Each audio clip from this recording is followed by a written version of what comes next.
Prince Merciful. Across the vast green desert, there was a hill, and underneath it was a valley. And across that valley was a vast sea, and at the edge of the sea flourished a kingdom, a magnificent and grand realm that was ruled by a king and a queen. They were happy, as like their subjects, and their happiness knew no bounds when the queen gave birth to a prince.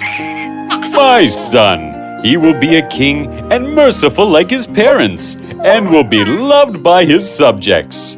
I name him Prince Merciful.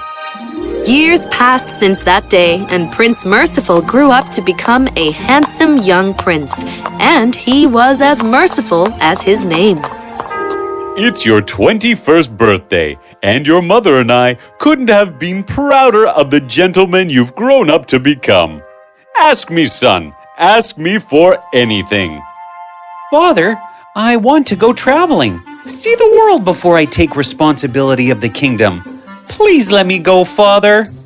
But son, you are... Let him do what he wants. My son has never asked me for anything, and I will not turn him down on his 21st birthday. Oh, thank you, Father. And so, Prince Merciful received the blessings of his parents and a servant to guard him, and off the two went on majestic steeds. They traveled for weeks, months even, and learned many things about civilizations around the continent. But you could tell that the servant was clearly frustrated and wanted to go back home. If your highness is satisfied with sightseeing, then may I suggest we go back to our kingdom? What? No, Judas. We have much more to travel and plenty more to see. Now one day, when the prince was riding through a silent field, he suddenly perceived an eagle in pursuit of a rabbit. The poor rabbit was almost caught by the eagle's sharp claws when the prince, carefully aiming, threw a pebble at it and shooed it away. Prince Merciful, thank you for saving my life. Know that you have not saved a rabbit, but a princess, the daughter of the invisible king. My father always pays his debt, and for saving my life, he is indebted to you. Whenever you are in need or in any kind of trouble, just say, "Oh, invisible king, come to my rescue." And saying so, the rabbit darted away and disappeared through the bushes, leaving Prince Merciful gaping. Is it just me, or was the rabbit really talking to us? All I could see was the rabbit staring at you, and you at it, Prince.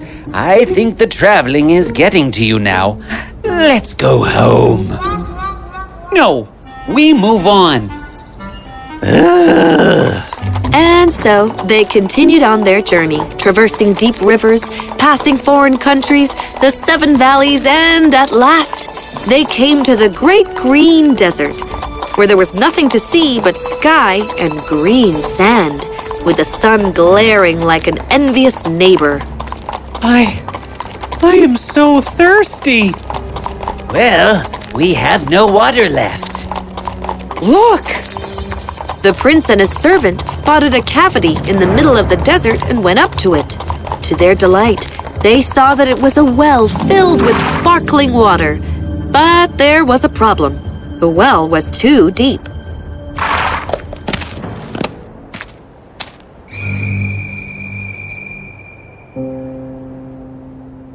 There is only one way.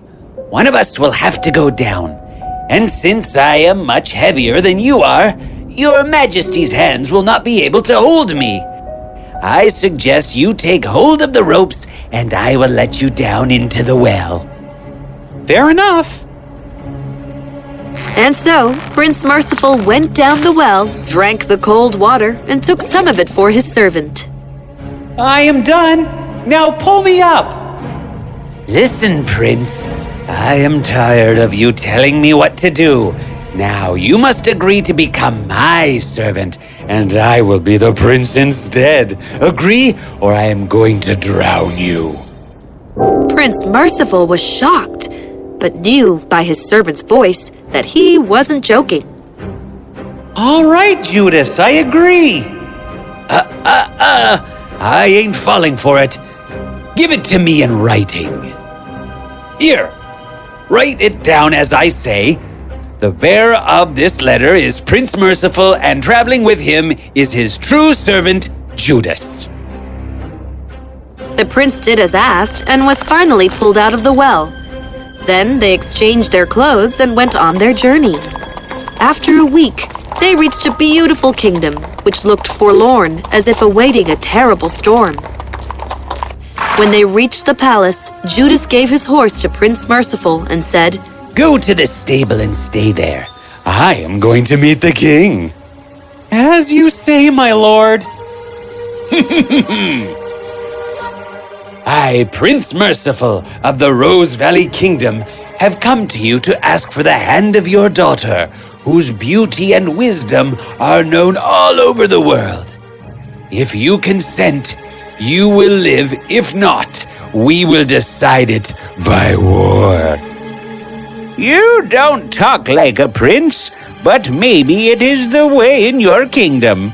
Tell you what, a powerful enemy is approaching our kingdom with its humongous army, and we are no match for them. Now, if you want to be my son-in-law, then defeat them, and my daughter is yours.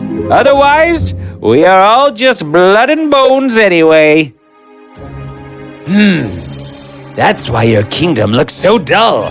Tell you what, by tomorrow morning, not one enemy will be left in your hand. Judas went straight to Prince Merciful, who was known for his valor, might, and clever war strategies. He knew that the prince would do anything to get the letter from him. You want the letter back, don't you? Why, of course I do. Then listen to me very carefully. Judas told the prince what he wanted, and in return, he would give him the letter. But it is a vast army. Well, the prize is vast too, ain't it? Finding no other way, Prince Kindhearted put on his knightly armor, mounted his steed, went out to the city walls, and called in a loud voice, Oh, invisible king, come to my rescue! And at once the clouds roared, and tearing them apart, emerged a grand stallion upon which sat a tall and broad figure. He was the Invisible King. You saved my daughter, and I am indebted to you. Ask me for anything. Sure, but aren't you supposed to be invisible?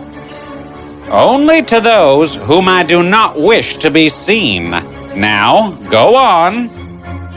Prince Merciful told the Invisible King everything, who listened intently and then said, Take this magic sword and attack the troops from the left, and I upon my golden-maned horse will attack them from the right. One strike on each side, and the entire army will go down. And so they both attacked the army. From the left, the soldiers were falling like wood. From the right, like whole forests. In less than an hour, the entire army vanished. The ones who